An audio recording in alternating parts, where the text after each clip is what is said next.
joined now live in studio by Bert Blyleven. Bert, how you doing today? Very good, Dusty. How are you? Good. You've been on a number of these Twins Caravans before. Give your thoughts on this one and how's this going so far? Well, this is my first caravan was back in 1970, but the Minnesota Twins under Calvin Griffith started the Winter Caravan back in 1961.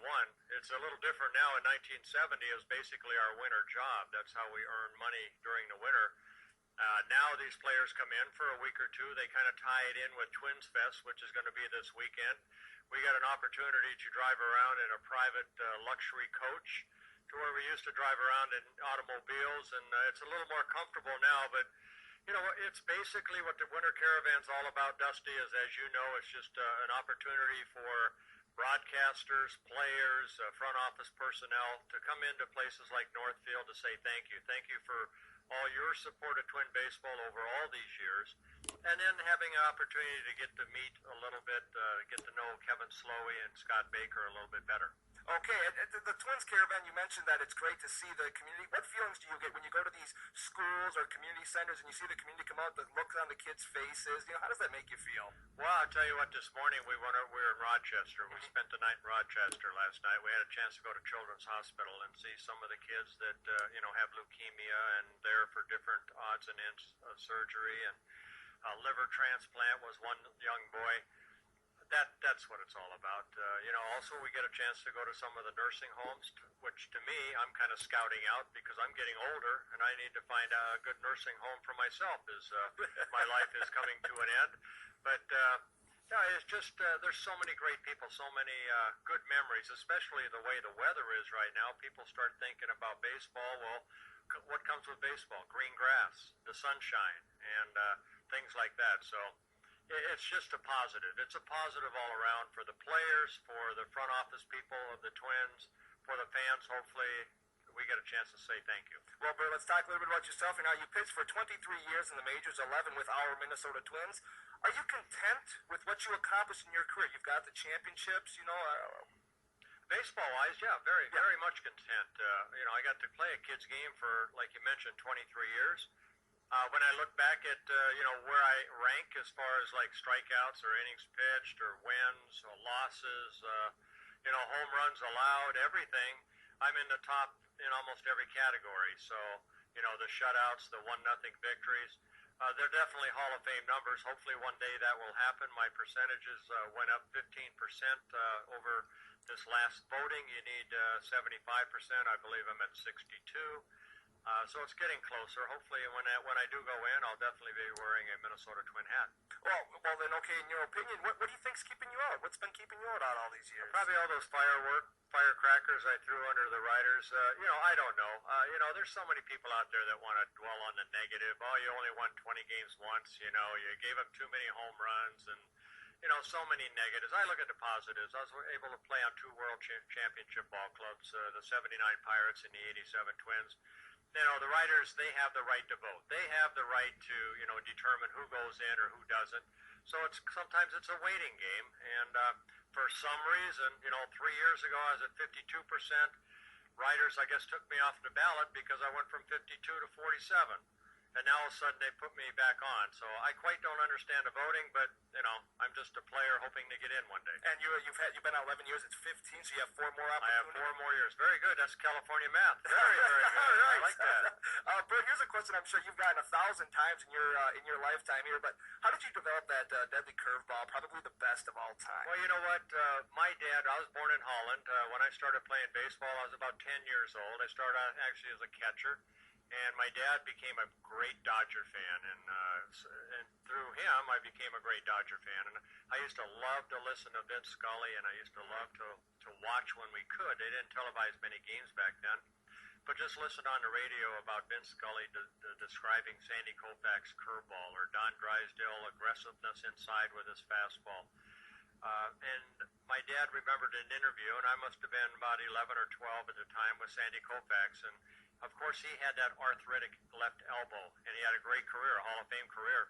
But through the interview, he told Vince Scully that if he ever had a son, he wouldn't let him throw a curveball until he was about 13 or 14 years old. And my dad heard that, and he's a stubborn Dutchman, my dad was, and I love baseball. I love throwing that baseball against a wall or just playing catch with my pops.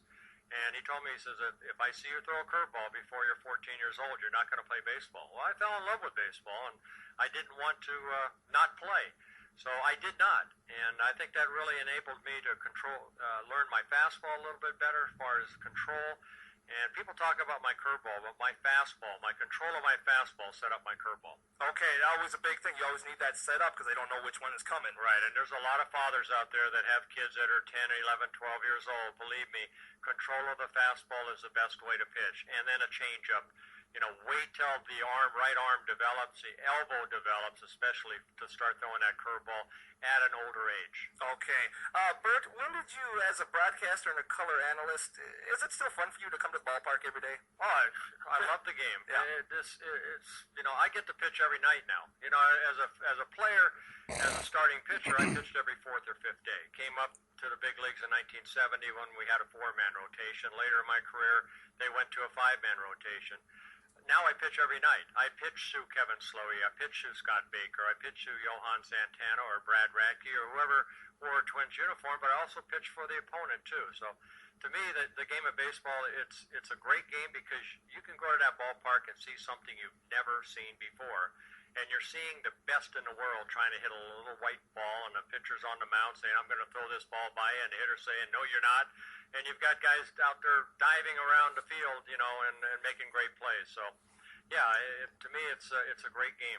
Do you participate in spring training, helping develop the pitchers? No, I do not. No. I asked one time, and they never got back to me, so I am a broadcaster for the Minnesota Twins. Okay, sounds good. And, Bert, in your lifetime, what are some changes that you've noticed from when you were playing to now? Well, a lot of things. Ballparks are bigger. I mean, smaller. They were bigger back when I first came up. The dimensions. Fans are close now. You look at the new stadium the Twins are going to be building here in 2010. To get a good seat. I mean, you can almost sit right behind the umpire now. Where some of these ballparks, if a guy hit a foul ball, like Oakland, I always say this is paradise right here for a pitcher because look at all the foul territory. Sure. All the foul territory has basically been taken away for the pitchers. Everything really since 1973 and really 1968, you go back to when they lowered the mound from 15 inches to 10 inches. And then they put the designated hitter rule in 1973. The ballparks are more hitter-friendly. Everything has been for the hitters. And I say that all the time. The pitchers are at a disadvantage now. The umpires used to be an American League umpire, National League umpire. You knew who your umpire was going to be behind the plate. Now, Scott Baker, Kevin Slowey may have an umpire behind the plate only one time throughout the whole season. It's hard to know what that guy will give you as far as will he give you the inside strike, will he give you a couple inches away, what is his strike zone, and sometimes it takes 3 or 4 innings to find out. And by the time you're comfortable, in today's game, the pitch count comes into play. You might be out of the game in the 6th inning. What are your thoughts on that? These pitchers seem to, the 5-man rotation, these pitchers, once they get to a certain pitch count or something, when you guys were playing, you're going 9 innings, pretty much guaranteed. Yeah, but if you look at a lot of my 9-inning ball games, and I've gone back as far as when they did the pitch counts back in the late 80s, I think they started that. Most of my 9-inning games, I threw probably between 90 and 110 pitches. So I think right now, there are a lot of pitchers out there that are afraid to throw strike one and get ahead in the count.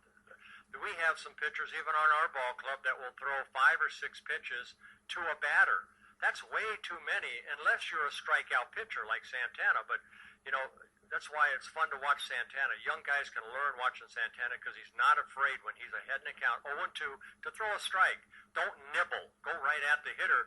And that creates your pitch count at a lower rate, so you can pitch into the 7th or 8th inning. Right now, guys are pitching 5-6 innings, throwing 100 pitches, and they feel like they've done their job. No, going 9 innings is doing your job. If you go to work, you start at 8 o'clock and you work at 5. I'm sure you'd like to get off at 2 or 3 sometimes. That's the way I looked at it. When I pitched, I wanted to go from 8 to 5. All right, sure. And sometimes I'm going to stay till 5:30 or 6.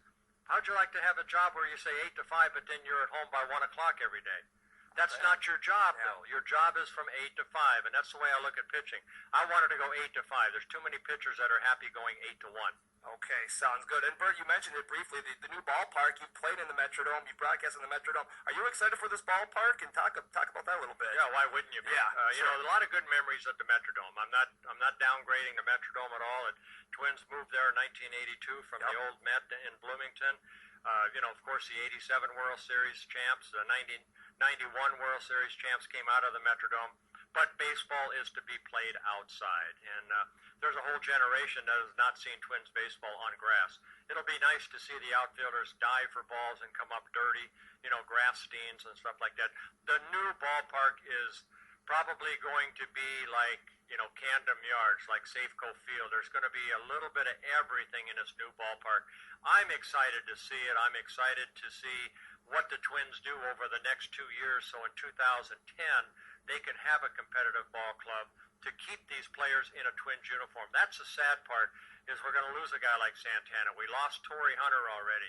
We can't lose Mauer and Morneau and Kadire and Baker and Slowey 4 or 5 years from now. Hopefully the revenues created by the new ballpark will allow the Twins to continue to keep these good players in Twins uniforms. Bert Blyleven, thank you very much. Keep up the good work. I enjoy listening to you all the time, watching you all the time, and thank you very much. Dusty, thank you very much, and you are hereby circled. All right, excellent, sweet. All right, I was wondering if I was going to get circled. Great. Bert Blyleven from the Minnesota Twins. We're going to take another break. We got one more person from the Twins Caravan coming in right after this.